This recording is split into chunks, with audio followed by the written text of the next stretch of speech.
마태복음 22장 1절부터 14절까지 말씀을 같이 보았습니다. 마태복음 22장 1절부터 14절까지 말씀. 여기에 4절에 보면은 오찬을 준비했다 이렇게 되어 있는데 만찬입니다. 만찬이라고 하는 건 저녁에 이루어지는 거죠. 결혼은 저녁에 이루어지는 것입니다. 그러니까 이스라엘에서는 결혼을 저녁에 합니다. 만찬. 혼인잔치라고 하는 건 이제 저녁 식사를 이제 얘기해요. 그러니까, 저녁 식사는 결혼을 저녁에 한다, 저녁 식사, 이러면 언제라는 거예요? 저녁에는 어떻게 되죠? 저녁은 좀 어둡잖아요. 네, 어두워요. 그러니까, 어두울 때 신랑이 나타나죠. 마태복음 25장에서도 열처녀 비유에서, 이제 신랑이 온다 그러죠. 아주 사람들이 졸며 자고 이럴 때, 그죠? 그럴 때 신랑이 오다 그렇게 한다 그러죠. 요한복음 1장에 보면은 세상이 어둡다 할 때 그때 빛이 오신다 그렇게 돼 있죠. 그러니까 다 일괄성 있게 밤에 온다 이렇게 돼 있습니다. 그러니까 밤에서 새벽이 이렇게 딱 될 때는 어떤 의미예요? 어두웠다가 빛이 이렇게 오는 시간이잖아요. 새벽이, 그죠? 그때가 이제 주님 맞이하는 그런 시간이 되는 거예요. 그래서 새벽 예배 이런 것도 이제 새벽에 하는, 만약에 이거를 이제 합리화를 시키려면 새벽 다 필요 없다. 다 똑같다. 24시간 다 똑같고 주님 안에서 다 똑같다 그러면 그래서 새벽 예배 이렇게 다 필요 없지 않느냐. 새벽 예배가 만약에 저녁에 지나서 새벽에 이렇게 밝은 빛이 오는 그 시간이니까 우리는 그 하루의 시간을 먼저 주님과 함께 말씀으로 나누고 그 다음에 하루를 지낸다 하면 새벽 예배가 좋다고 생각할 것이고, 그죠? 다 필요 없다. 그렇게 하는 사람들은 우리가 은혜 시대에 살고 있는데 이게 다 필요하겠느냐, 이렇게 율법처럼 그렇게 할 필요가 있느냐 하면은, 그렇게 하는 사람들 이제 합리화 시키는 건데요. 무슨 말이냐면 다 합리화 시킬 수 있어요. 모든 게. 그죠? 그런 사람 치고 기도 많이 안 합니다. 그죠? 그런 사람 치고 기도 많이 안 하는 사람들이고요. 여러분, 우리가 세상 살아가는 모든 것은 다 율법이에요. 밥 먹는 것도 율법이죠. 왜 하루 3끼 먹으려고 그래요? 아침, 점심, 저녁. 시간이 돼 있으니까 먹는 거예요. 다 율법입니다. 그죠? 저녁에 왜 자려고 그러죠? 저녁엔 자야 되니까 그런 거예요. 저녁에는 자야 되니까 그런 거예요. 그게 율법이에요. 정해진 거예요. 밤에는 자는 거다. 이렇게 정해져 있어서. 아침에 일어나려고 그러죠? 아침에 일어나야 되니까 일어나야 되는 거예요. 그때가 일어나야 되는 시간이니까. 일어나야 된다고 모든 사람들이 정해준 일어나야 된다라고 사람들이 다 가지고 있는 거예요. 그러니까 일어나야 되는 거예요. 그러니까 이 모든 게 다 사실 율법이거든요. 그 율법 안에서 내가 그 율법이라는 나의 생활 가운데 거기서 내가 복음을 발견하는 거거든요. 그 안에서. 그러니까 새벽이면 새벽 안에서의 그 복음을 발견하는 거고요. 밤이면 밤 안에서의 복음을 발견하는 거고요. 낮이면 낮에서의 그 복음을 발견하는 거거든요. 이게. 그러니까 율법 안에서의 우리가 삶에서 복음을 어떻게 발견하느냐. 그게 이제 말씀이고 그 복음이라는 것은 나를 발견하는 거예요. 내가 복음이 되는 그 말씀을 발견하는 거죠. 그러니까 말씀하고 나하고 떨어져 있는 게 아니라 이 말씀이 내게 어떻게 가까이 와 있느냐, 이 말씀이 나하고 같이 있느냐, 이것을 발견하는 게 이제 말씀이죠. 그래서 어둠 가운데 빛이 임한다, 이제 그런 얘기들을 하는 거고요. 잔치를 벌였던 이제 혼인인 건 결혼이고, 결혼이라는 것은 하나가 되는 걸 말하는 거잖아요. 그래서 결혼은 특별히 어떤 결혼식 이런 게 이렇게 성경에는 이렇게 자세하게 나오는 게 없고요. 결혼 잔치가 많이 나와요. 이게 왜 잔치를 많이 나오냐면 잔치가 뭐 하는 거예요? 결혼식은 결혼식이고 잔치는 결혼 잔치잖아요. 그러니까 잔치는 결혼식은 결혼 의식을 말하는 거잖아요. 그런데 결혼 잔치는 어떻게 해요? 혼인 잔치는 뭐 하는 거예요? 먹는 거예요. 아무래도 이게 먹는 게 참 성경에서는 중요하다고 생각하는 거죠. 그러니까 뭘 먹죠? 결혼 잔치니까 말씀을 먹는 거예요. 이게 성경에서의 혼인 잔치는 다 말씀 먹는 시간입니다. 그러니까 우리가 예배드리라고 하는 것은 예배의 시간을 이렇게 아침이든 저녁이든 이렇게 예배로 이렇게 모이잖아요. 그럼 이게 혼인잔치예요. 왜냐하면 혼인잔치는 뭐냐면 혼인을 했기 때문에 잔치를 하는 거예요. 혼인을 했기 때문에 잔치. 뭐 시간에 따라서 잔치부터 하고 그 다음에 결혼식 하는 사람도 있겠죠.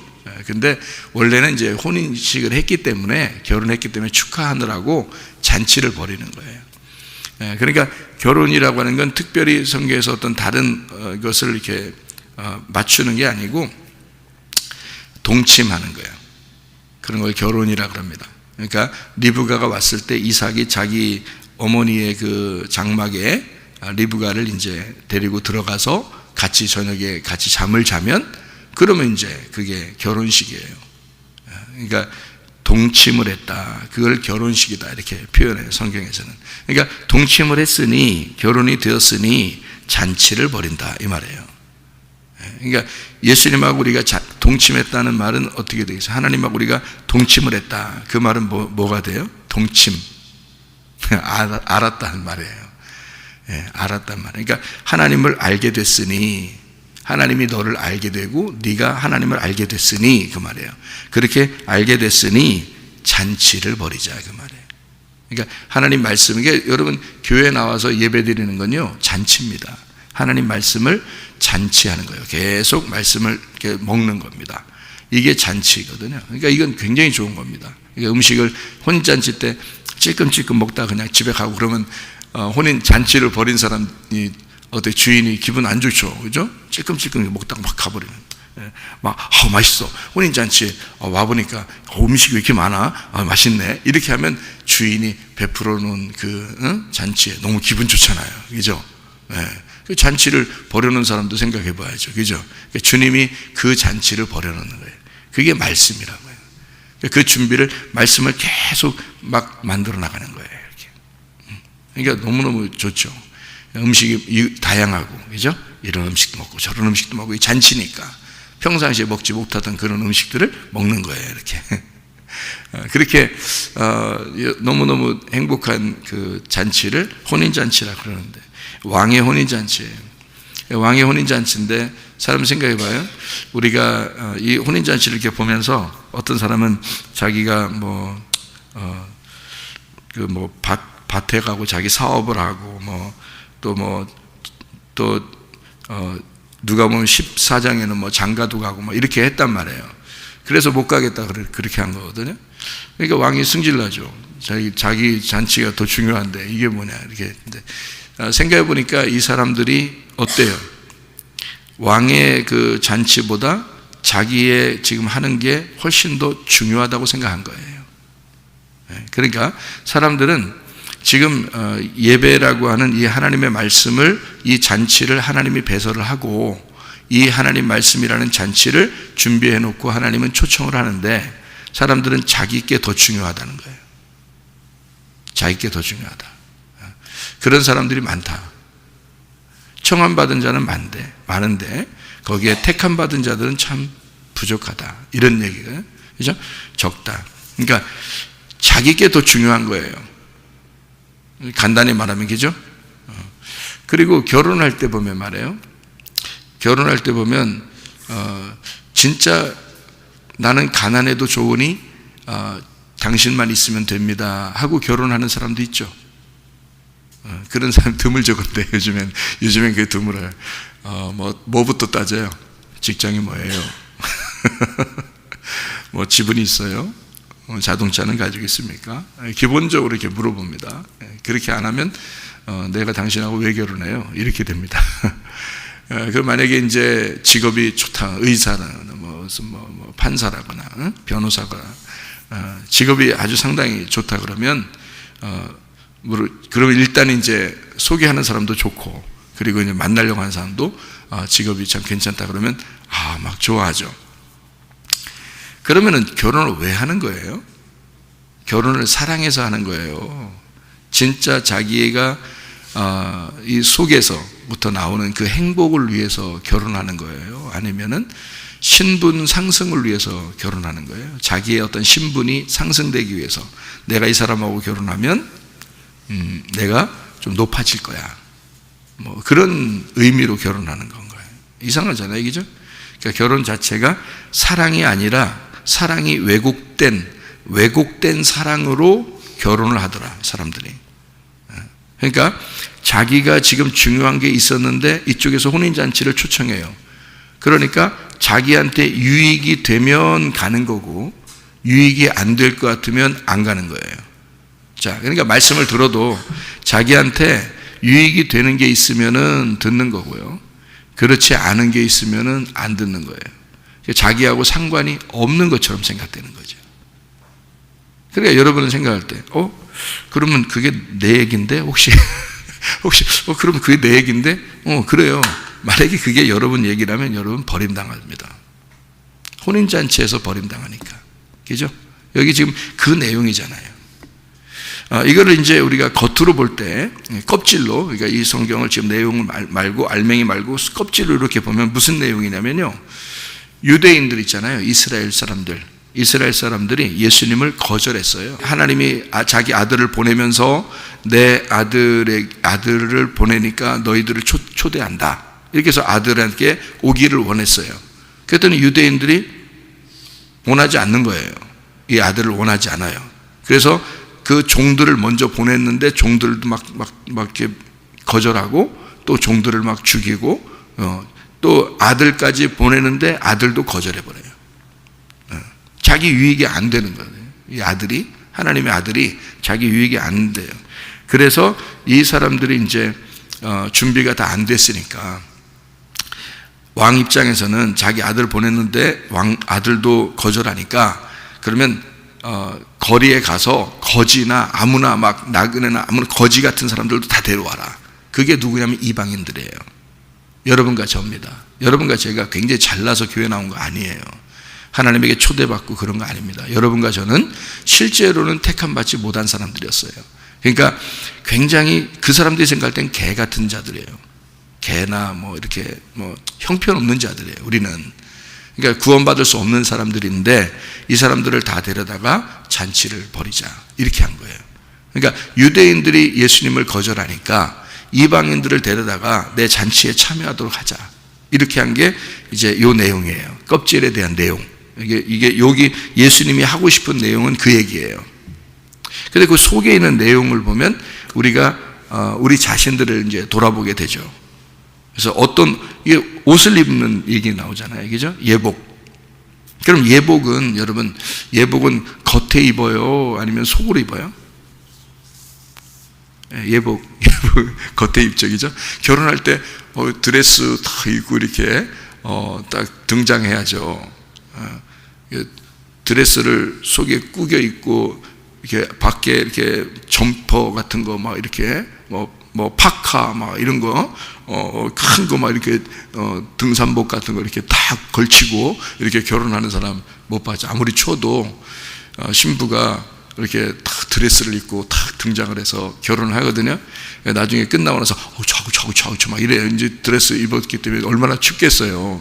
겨울에 결혼하는 사람들은 그렇게 하면서도 그 옷을 꼭 굳이 입고 결혼을 한단 말이에요.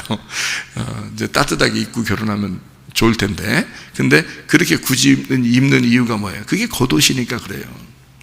예복이라고 하는 건요, 겉옷입니다. 겉옷.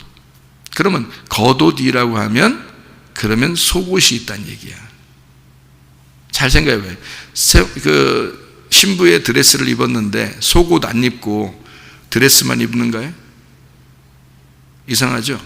속옷을 입고 드레스를 입어요. 그러니까 이게 성경이 이게 예복을 입었다라고 하는 건요, 겉옷을 입었다는 얘기거든요. 그러면 속옷이 있다는 얘기예요. 그럼 속옷이 어떻게 생겼는가? 속옷이 어떻게 생겼는지 여러분이 이렇게 이걸 알려면요, 속옷을 그 요한복음 19장에 보면 예수님이 속옷을 입은 게 나와요. 요한복음 19장 23절 말씀 보니까 어떻게 되어 있냐면, 군인들이 예수를 십자가 못 박고 그의 옷을 취하니 네 깃에 나눠 각각 한 깃씩 얻고 속옷도 취하니 이 속옷은 호지 아니하고 위에서부터 통으로 짠 것이더라. 이렇게 되어 있습니다. 속옷은 하나로 딱 되어 있는 거고요.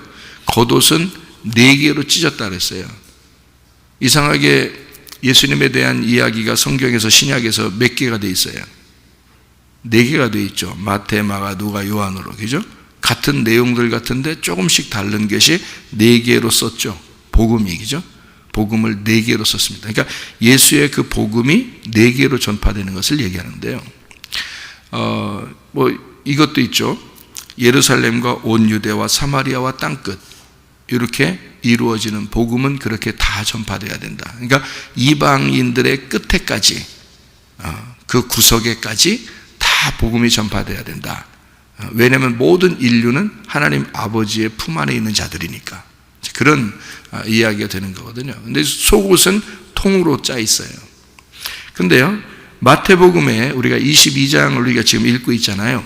그러면 마태복음 5장을 한번 보면 어떤 말씀이 써 있나 이게 좀 나오는 얘기가 있거든요. 마태복음 5장에 40절 말씀을 한번 보면 이런 말씀이 써 있습니다. 뭐라고 되어 있냐면요. 또 너를 고발하여 속옷을 가지고자 하는 자에게 겉옷까지도 가지게 하여, 이게 무슨 내용이죠? 그러니까 속옷을 가지고자 하는 자에게 겉옷까지 줘라, 이런 말이거든요. 그러면 여러분 생각해 봐요. 누가 속옷 필요한 사람 있나요? 어떤 사람의 속옷을 내가 꼭 입어야 되겠다. 아니, 어떤 사람의 속옷을 내가 꼭 가져야 되겠다. 그래서 어떤 사람한테 가서 얘기해요. 제가요, 죄송스러운 말씀이지만 당신의 팬티 좀 꼭 제가 입어야 되겠으니까 주세요. 그러면 아유, 이 더러운 놈, 네가 이거 이렇게 달라고 하니까 이 겉옷도 가져가라 이러면서 줘라, 그런 말이에요. 이게 무슨 이상한 회계망식한 일입니까?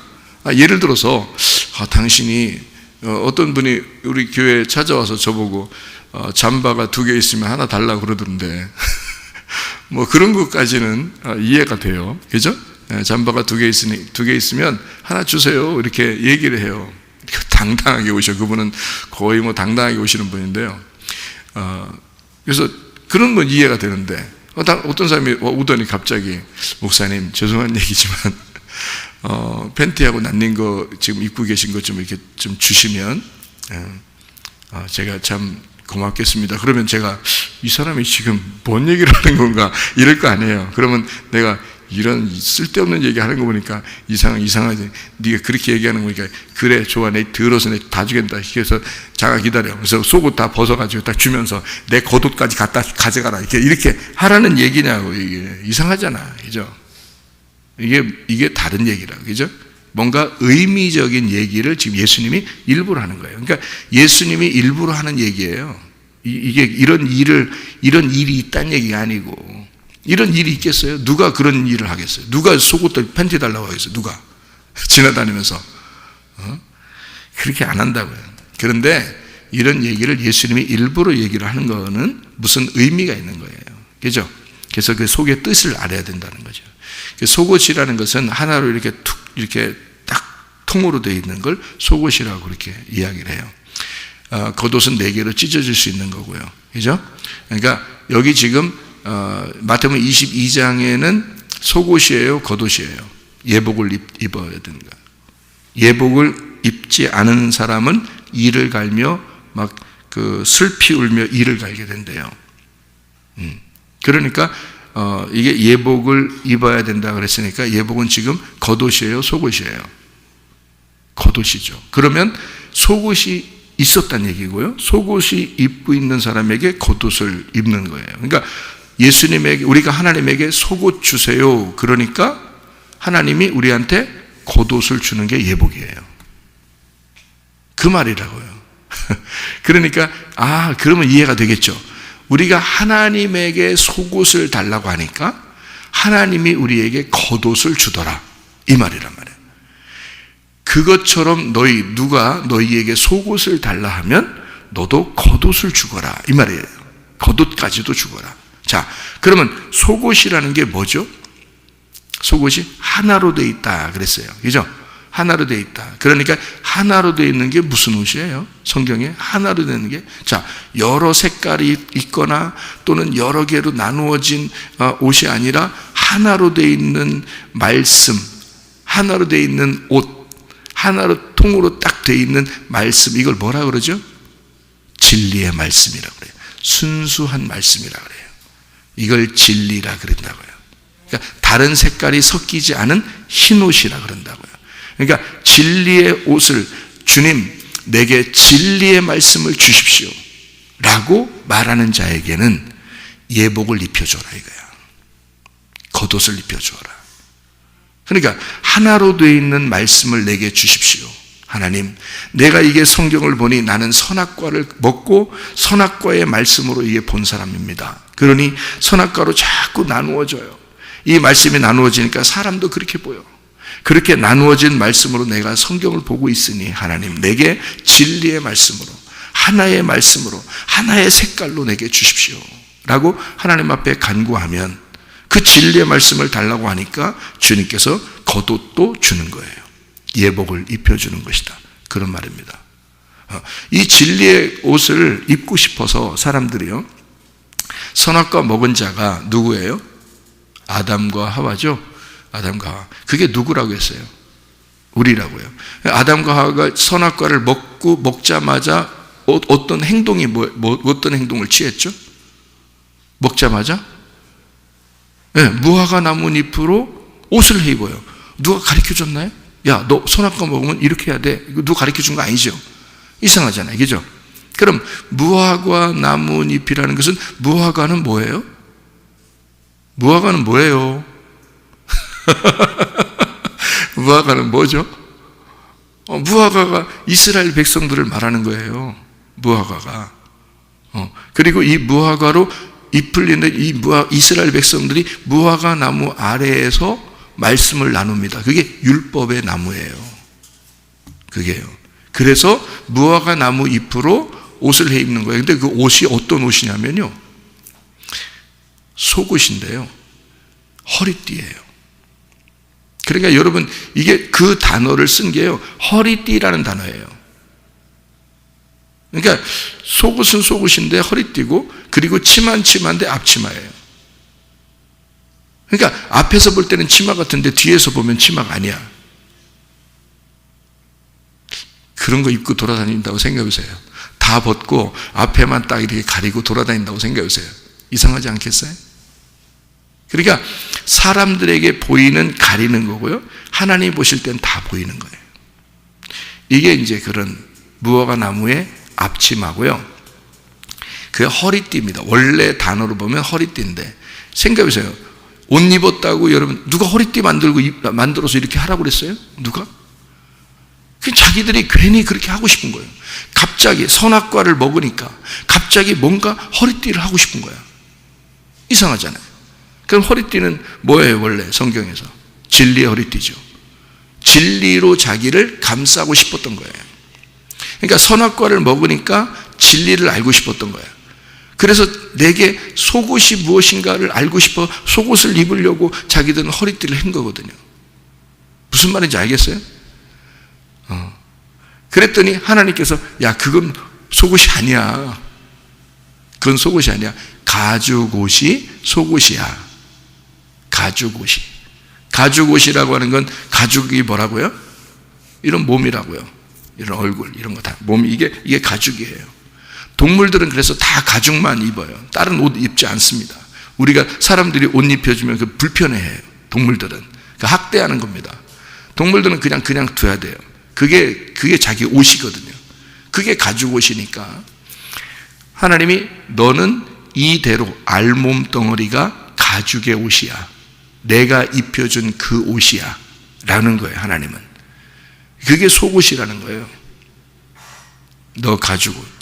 그 가죽 옷을, 그러니까 한마디로 말하면 네가 알몸 덩어리로 살아가야 돼. 그게 짐승 같은 자들이야. 옷을 입은 게 사람이니까. 자, 짐승은 옷을 입을 게 아니야. 그러니까 하나님이 주신 옷을 입고 사는 게 아니라 가죽 옷이 하나님이 입혀주신 가죽 옷이 짐승이고 그게 네가 선악과를 먹은 거야 라는 거죠. 그래서 가죽 옷을 입고 살아가는 게 우리 인생들이에요. 뭘 이제 추구하면서 뭐를 입고 싶어야 해야 돼? 하나님이 주시는 예복을 입고 싶어 해야 되는 거예요. 내가 가죽 옷을 입었으니까. 그래서 이 가죽 옷을 입은 자는 어떻게 돼야 돼요? 짐승이잖아. 그러니까 짐승이니까 가죽 옷을 뒤집어 쓰고 내려오신 분이 계셔요. 원래는 가죽 옷이 없죠. 하나님은 말씀이니까 가죽 옷이 없잖아요. 가죽이 필요 없잖아. 피부가 필요 없잖아요. 그죠? 잘 생각해 봐요. 예수님은 말씀이기 때문에 가죽이 필요 없다고요. 이런 피부가 필요 없잖아. 사람만 필요한 거지. 근데 이런 피부를 예수님이, 말씀이신 예수님이 뒤집어 쓰고 내려온 거라고요. 이 뒤집어 쓴 걸 가죽이라 그런다고. 가죽 뒤집어 쓰고 내려와서 결국 십자가에 매달려 죽는 게 뭐예요? 그 가죽이라고. 그 가죽, 그 피부, 예수님의 그 살, 이것이 찢겨 나가는 거라고.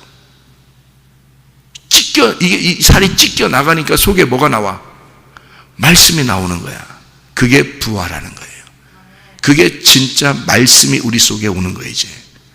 그러니까 자기가 가죽 옷을 입고 와서, 다시 말하면 자기가 그 피부로 이 사람의 몸으로 와서 자기가 찢겨서 죽는 모습이란 말이에요. 그게 가죽 옷이라는 거예요. 그러니까 인간은 예수를 뒤집어 쓰고 죽어야 되는 거야.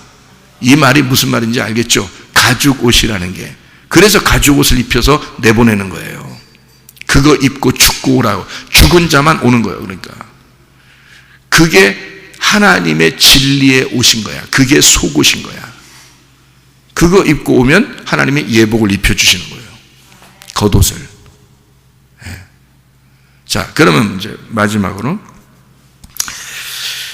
이런 예복이라고 하는 건 이제 어떤 옷이에요? 하나님의 흰 세마포죠. 그게 흰 세마포니까 깨끗한 옷, 다른 색깔이 섞이지 않은 진리의 말씀이 겉으로 다 입혀지는 거예요. 그러니까 속옷도 진리의 말씀, 내가 진리의 말씀을 사모했더니 하나님이 진리의 겉옷을 입혀주는 거죠. 그게 옳은 행실이로다. 자, 옳은 행실이로다. 세마포가 옳은 행실이로다. 요한계시록 19장 8절에 나오는 그 옳은 행실. 그러니까 여러분과 제가 진짜 하나님의 말씀을 지켜 행하는 것은 뭐라고요? 하나님 말씀을 듣는 거라고요. 다른 할 일이 없죠. 우리가 하나님이 말씀이신데 그걸 내가 어떻게 지켜 행해요? 지켜 행한다는 그 말을 어떻게 내가 지켜서 행하는가? 그거는 말씀을 듣는 거예요. 울타리를 치는 거고 주의를 기울이고 그 말씀을 듣는 거예요. 그거밖에 행할 수 있는 게 없기 때문에 그렇습니다. 우리가 행할 수 있는 것. 그래서 하나님 말씀을 듣는 일에 여러분이 주의를 기울여라. 그리고 그 울타리를 쳐라. 그러면 그것이 너를 보호할 것이고 그 말씀이 너를 보호할 것이고 이를 보호해서 너를 하나님 나라에 데려갈 수 있도록 끝까지 너를 보호하게 될 것이다. 이것이 얼마나 행복하냐. 이게 잠언서 29장 18절의 말씀이에요. 비전을 가지고 내일의 하나님을 가지고 네가 그 말씀, 그 율법 토라를 네가 지켜 행하라. 이거를 울타리를 쳐서 너를 보호하게 해라. 그러면 이것이 얼마나 행복하고 사랑스럽고 아름다운 일이냐라고 하는 게 잠언서 19장 18절 말씀이거든요.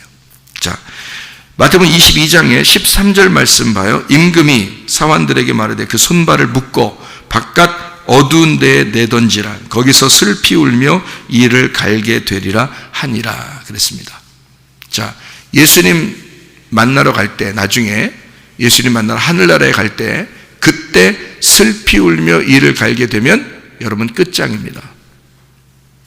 그렇죠? 그러면 여기서 지금 왕이 혼인잔치에 오지 않은 사람들을 다 어떻게 한다고요? 진멸시킨다. 7절에도 보니까요, 임금이 승질나서 군대를 보내서 그 살인한 자들을 진멸하고 그 동네를 불사르고. 이게 뭔지 알죠? AD 70년에 일어났던 예루살렘 멸망입니다. 그죠? 그러면 그 예루살렘이 누구라고요? 나라고요. 옛 성인 나, 옛 성전이 있는 나. 이 내가 무너지는 거죠. 그러면 지금 내가 무너지면 예수님을 만날 수 있죠. 그런데 예수님을 만나는 그날 무너지면 그땐 끝장이야. 그게 심판이야. 여러분에게 끝나는 날이에요. 기회가 없다고요. 지금 무너져야 돼. 그러면 지금 우리에게 뭐가 있어야 되는 거예요? 슬피 울며 이를 가는 게 있어야 되는 거지. 이를 왜 갈아? 이를 왜 갈지 이렇게? 이 속에 뭐가 없기 때문에, 씹는 게 없기 때문에 이를 가는 거지. 그죠? 씹는 게 없으니까 이가 갈려. 근데 이게 씹는 게 뭐가 들어가서 빵이 막 들어갔고 밥이 막 들어가면 이 갈려요? 안 갈려요. 껌이라도 들어가면 이가 안 갈립니다. 껌이라도 들어가면. 이게 씹으니까 그런 거죠. 그러니까 씹을 게 속에 있으면, 음식이 들어가 있으면 안 갈리는 거예요. 그러니까 이 슬피 울며 이를 간다는 얘기는 그게 지옥이거든요. 슬피 울며 이를 가는 건 뭐가 없다는 얘기야? 말씀이 그 속에 없다는 얘기야. 말씀이, 자기가 씹을 만한 말씀이 없으면 그 사람은 지옥인 거야. 그게. 그러니까 지금 내가 슬피 울며 이를 가는 게 있어야 돼, 없어야 돼? 지금 있어야 돼. 슬프잖아요. 이게 슬픈 일이야. 내게 말씀이 없으면 슬픈 거야. 그게 슬프고 이를 가는 게 지금 있어야 돼. 그래야 천국 가는 거예요. 그런데 만약에 지금 그냥 해해낭낭 내가 장가갖고 내가 밭을 갈고 내가 그냥 나 할 일 많고 나 별로 그 말씀 듣는 거 별로 유익하지 않은 것 같아 라고 이렇게 하는 사람들은 마지막 날 심판하게 되면요, 그때 슬피 울며 이를 갈면 그때는 완전히 영원한 지옥에 가는 거예요. 지금 슬피 울며 이를 갈아야 돼. 주님, 내게 오늘도 말씀이 없으면 안 됩니다. 슬퍼요. 그러면 나 슬퍼요. 막 이를 막 갈면서 하나님 내게 말씀 주세요. 내 입에다 말씀을 넣어주세요. 말씀 주세요. 막 이렇게 하나님 앞에 그렇게 간구하고 슬피 눈물을 흘리면서 닭똥 같은 눈물을 툭툭 흘리면서 하나님 내게 말씀 주십시오. 오늘도 말씀으로 살아가야 됩니다. 라고 하는 사람은 천국 백성이 되는 것입니다. 이 사람들은. 근데 지금 울지 않고 나중에 마지막 날 심판 때 울면 그 사람은 그때 심판받아 끝나는 거예요. 슬피 울며 이를 가는 것이다. 청함을 받은 사람은 많은데 택함 받은 사람은 적다. 이 말이 무슨 말이냐면요, 말씀을 듣는 사람은 많은데 오라고 한 사람들은 많은데 그 말씀 안에서 자기의 간증이 있는 사람은 없다. 자기 속에 간증이 있는 사람이 없다. 자기 가슴으로 하나님 말씀 받아들이고 그 가슴으로 주님을 깨닫고 느끼는 사람은 별로 없다. 이게 택함 받은 사람은 별로 없는 거다. 교회 다니는 사람 중에서 많은 사람이 그런 간증이 없어요. 어제도 어떤 집사님이 저에게 간증했다 그랬죠. 자기가 수십 년을 교회 다녔는데 지금 며칠 전에, 얼마 전에 자기 가슴으로 십자가가 깨달아지더라. 그게 그 십자가 깨달아지더라. 자기도 놀랬다. 이런 게 진짜 있었구나. 이런 게 진짜 있었구나라는 걸 목사님 설교를 들으면서 옛날에는 못 느꼈는데 이게 최근에 돼서야 그걸 가슴으로 깨닫게 되니까 놀랬다. 자기도. 이게 진짜 이런 게 있었구나.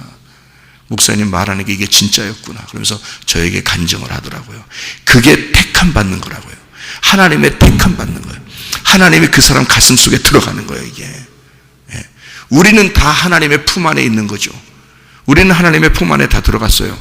근데 하나님이 내 가슴 속에 들어왔느냐 이거야. 하나님이 내 가슴 속에 들어왔느냐, 그게 있어야 되는 거예요. 그런 감격이 있는 사람은요, 이 세상 즐겁지 않습니다. 이 세상에서 하나님을 발견합니다. 누구를 보아도 천국을 느낄 수가 있습니다. 이건 진짜 말씀에 대한 혼인 잔치를 벌이는 거죠. 하나님의 말씀에 잔치를 벌이는 거죠.